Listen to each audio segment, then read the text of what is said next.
Unfortunately for us, malware is a typical part of a digital forensics investigation, but are you equipped to effectively analyze that malware? If not, well, you're in luck because we're going to be talking about that coming up right now. You're watching IT Pro TV.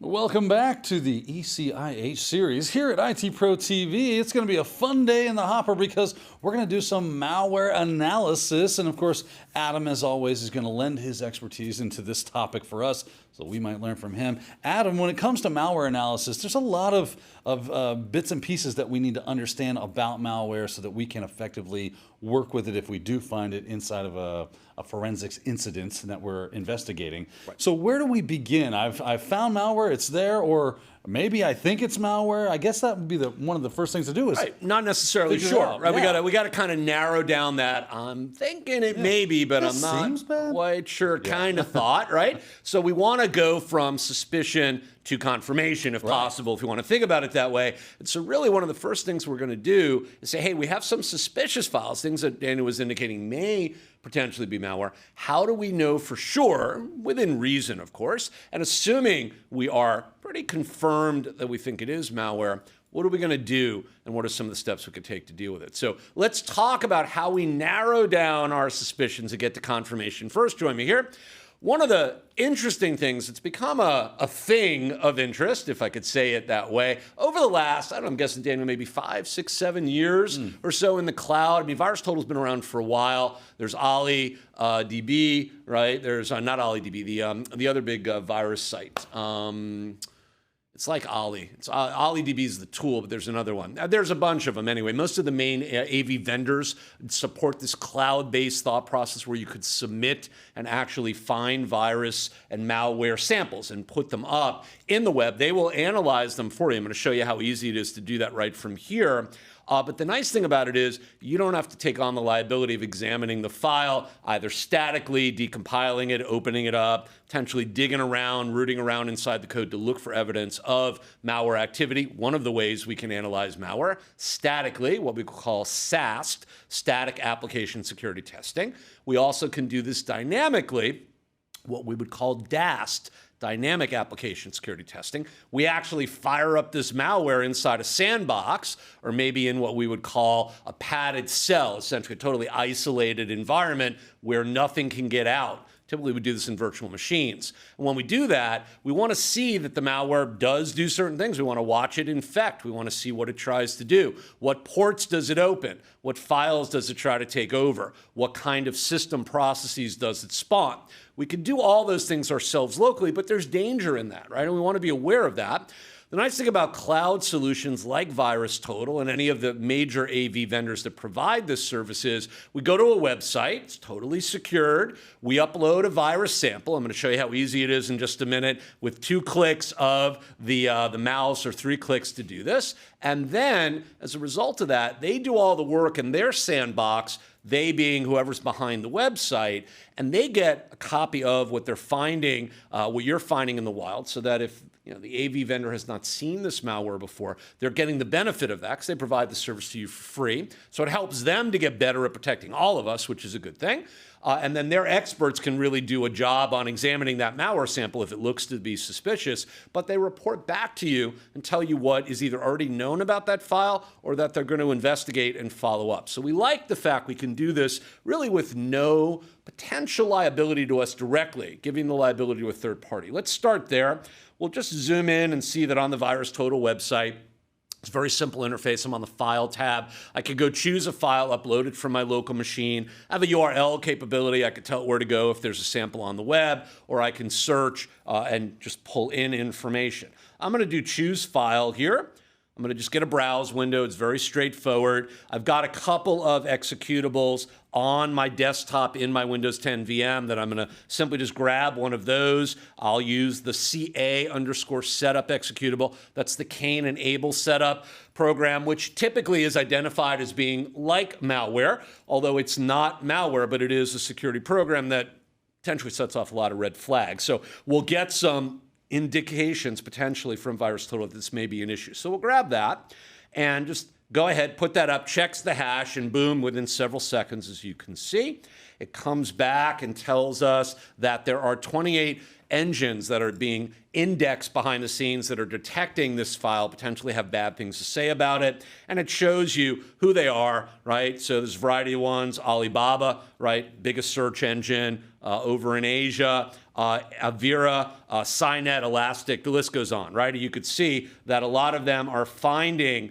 some sort of issue. It's red flagging that. It's telling us what it is, maybe grayware, and maybe a file replacement malware thought process. It may just be unsafe. Who knows what it is? Maybe a Trojan, different things. ESET finds it as being a heuristic potential issue based on behavior. I can look at details of the actual file that's been submitted. So I can go in, I can see the properties of it. I can look at the hashes. I can look at information around it, the history of it, things like that.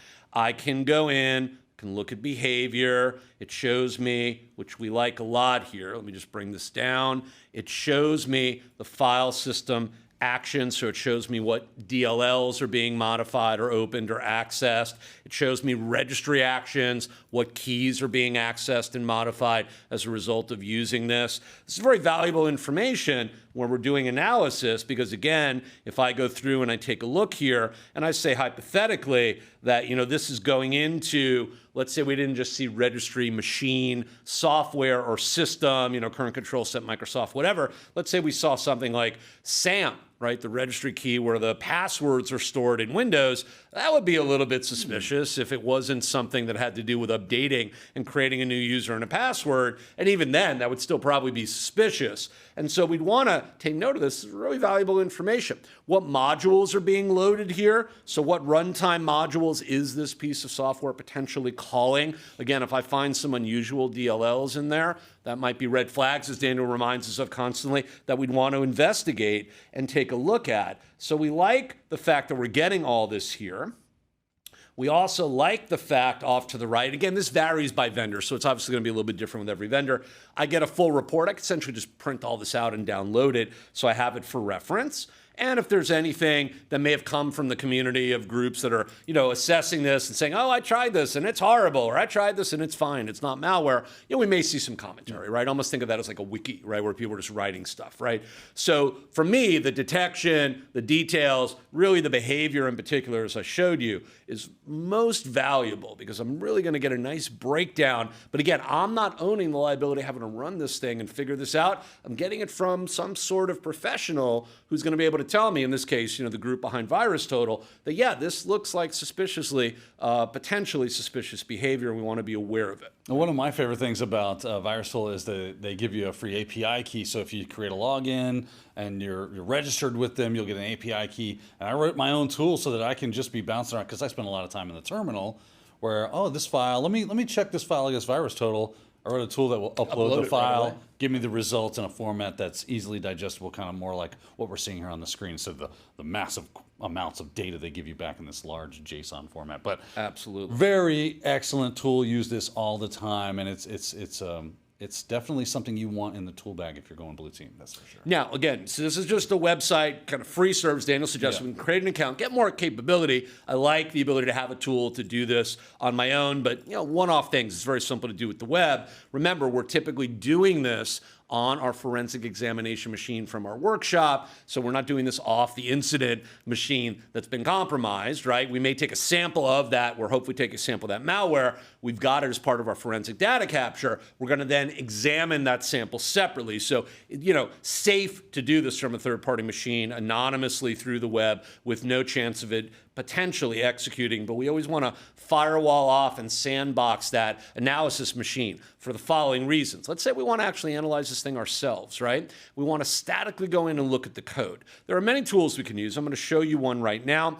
This tool right up here, the shortcut for it anyway, IDA Freeware. This is a freely downloadable tool that we can use to go in, decompile an executable, potentially, let's say, a target file like the CA setup file that we use. We'll use the same one. See, I've actually got a capture of it already done and analyzed that I've saved off separately. And so we can upload and essentially analyze this statically through this tool. So I want to show you how that would take place. I'm going to load the tool. Tool itself freeware. So it just comes up, kind of shows you the build information, goes right away, and then it says, okay, hey, what do you want to do for the quick start? Do you want to load a previous session? Do you want to go and work on your own? Or do you want to disassemble a new file? New being, do you want to just load a new file, whatever that is? So I'm going to go ahead and I'm going to click new. Right, it's going to open up. It immediately brings up the browser for me, saves me the trouble of having to go to File, New, and find it if I choose work on my own. And I just have to load in an executable, right, whatever file I want to take.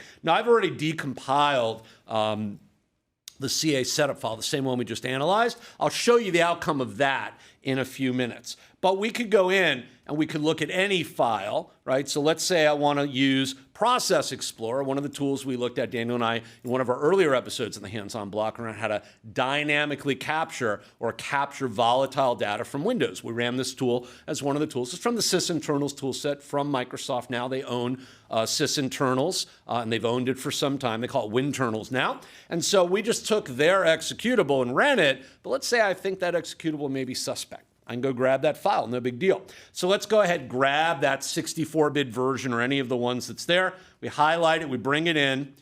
You'll see once we do that, we get an option here to load. I have the portable executable, the PE information, or the binary file. It's asking me which one do I want to load. Remember, we talked, Daniel and I, about grabbing the PE information as one of those aspects we want when we're gathering data, because there's potentially a lot of valuable information there about what the system calls are, the other DLLs, the dependencies, all that stuff that's going to happen is going to be wrapped up in there. We want to see all that. So we would make some choices here, right? Analysis is enabled, right? We want to go in. You'll notice we have different kernel options, a bunch of advanced stuff we could do here. But basically, we check off our options. What do we want to see?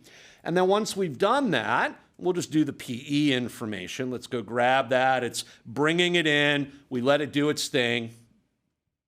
It then just tells us here the input file was linked with debug information. The symbol file name is, whatever. Do you want to look at that file specified and the Microsoft symbol information that comes with it, because it's a Microsoft file, so it's calling Microsoft debug code, right, and the symbols for that. So depending on the file you're analyzing, you may or may not get that. That's fine, right? All right, we'll just hit yes there. It'll go ahead and say, hey, it's not available. Do you want to go grab that and see if you could find it? Fine. If I don't have it, no big deal. I just cancel out of it. I'm just showing you what would happen, right? Normally, we would download that debug file, have it available, load it, so the system can work with it and show us what the outputs of those debug elements are and the calls that are made. But for our purposes, not that big of a deal. All right, so we get all this. Now you're probably looking at this going, all right, wait a second. I like VirusTotal better because this is like wickedly crazy and I don't know what's going on. And I'm with you. I get that. This is something that, if you're going to use this tool, right, just don't worry about that stuff popping up or stuff. It's just loading some initial things, doing some stuff. It's going to change the view and ultimately load that view when we get ready. When we do this, what we're seeing is some pretty complicated stuff that somebody who's a specialist in understanding how to decompile files and look at them in their raw format is going to use a tool like this. This is not necessarily a tool that all of us would be familiar with, would be comfortable with. We as IH and our team members, without formal training and understanding as essentially a developer who can look at code and understand what they see, may not be able to use a tool like this, but VirusTotal gives us that bridge to at least start to understand some of the things that we could look for. We could go back to the developer. Maybe in this case, let's just say Daniel hypothetically was our knowledge guru, right, on IDA freeware, or using the tool to decompile a file and look at the code. That's where we really need Justin, actually, right? But let's just say we had, right, Daniel doing this. I could go to Daniel and say, hey, Daniel, I did this initial analysis over on VirusTotal. I'm really interested in some of these module files down at the bottom here on this report, these DLLs. Can we kind of find them in 0-and-Q? Tell me what's going on with them. And I could give Daniel a roadmap and say to him, hey, let's start there. I want you to find anything that looks unusual, but I'm really super interested in these 2 or 3 files. Let's examine those, and can you tell me what you find? Yeah, right? This would be a great tool as well, because not all malware has a detected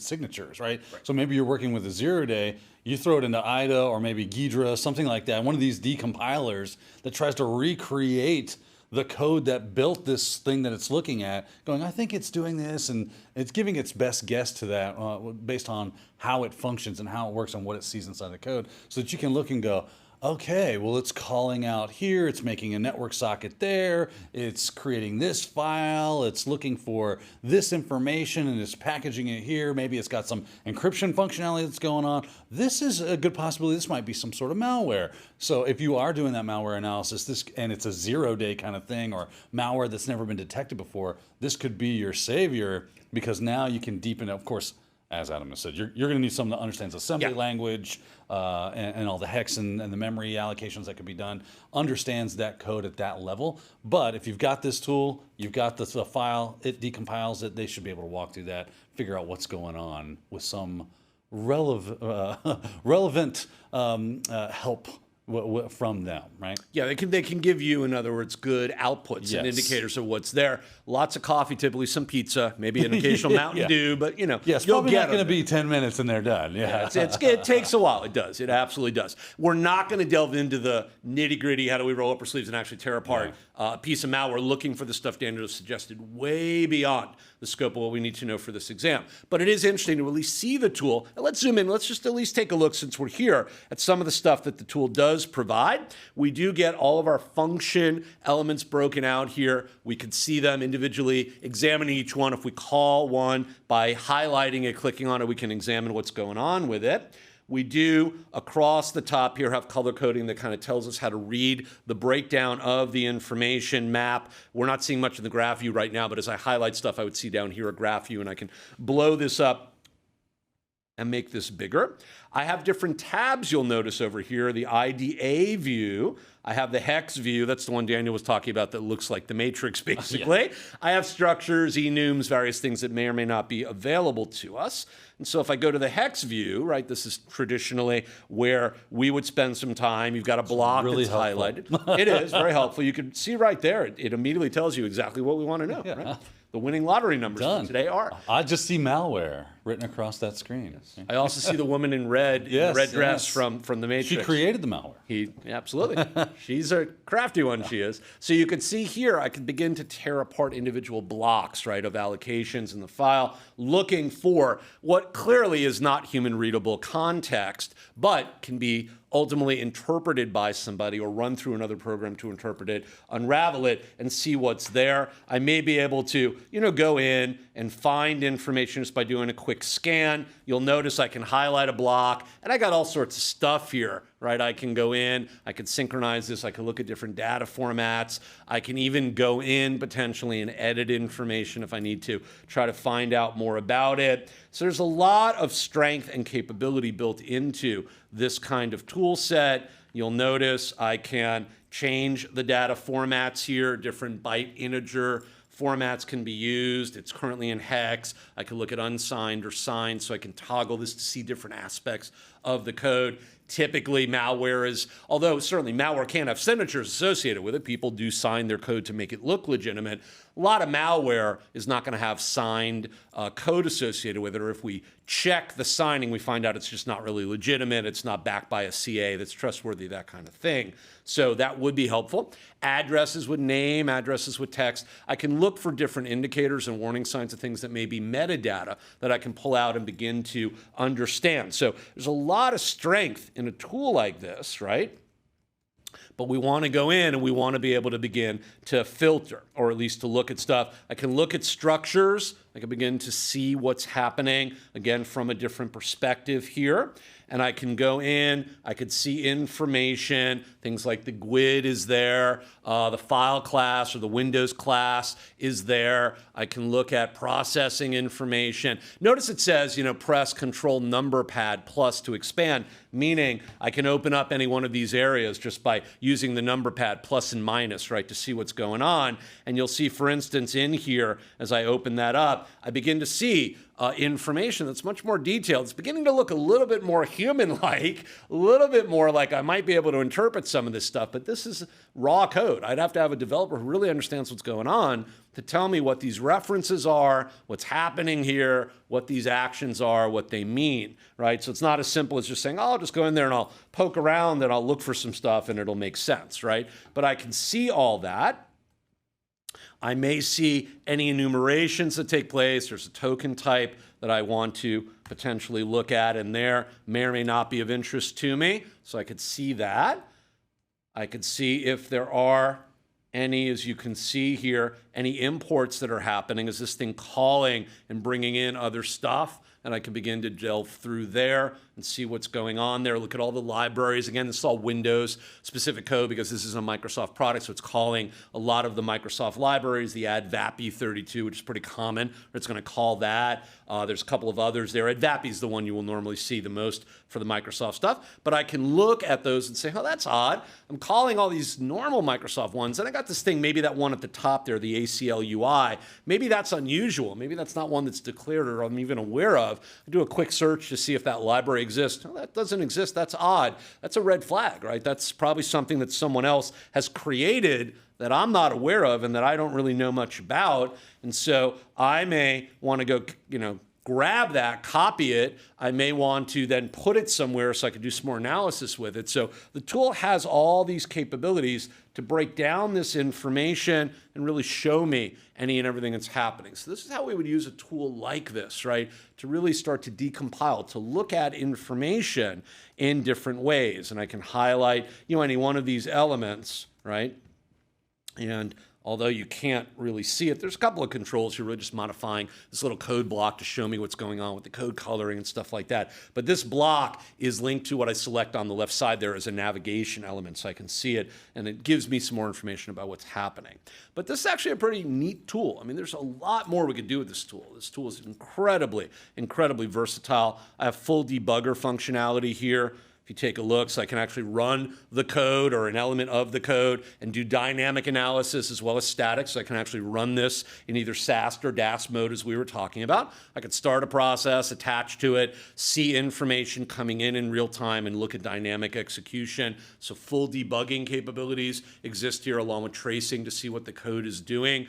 I have the ability to search and to view and to do all sorts of stuff that would become very valuable for me as I look to understand what this potential file, maybe it's malware, maybe it's not, is doing and to analyze it more thoroughly. Yeah, if you are wanting to get really deep into malware analysis, working with IDA is definitely something you're going to want to get familiarized with and obviously learn some coding languages because that's what's going to happen in here. The pro version is the de facto standard for this kind of thing. Yeah, this is the free version. Yeah, but it's really cool that they give you some free option so that you can get your feet wet with it, and then if it becomes something that you need to do, you can move to that pro version. It will cost you a little bit of money, though. I hear it's kind of pricey. Yeah. So, well, there you go. Malware analysis. It's just figuring out, is this malware? And if so, well, what do we do about it? And what is it trying to do so that we can stop it from doing that? I got a couple of great tools that Adam has shown us in this episode so that we can make those determinations. And now you should be more well equipped to do that very thing. That being said, we're out of time for this episode. We do thank you for watching. We have more to come in ECIH, so join us then. Until then, have a great day.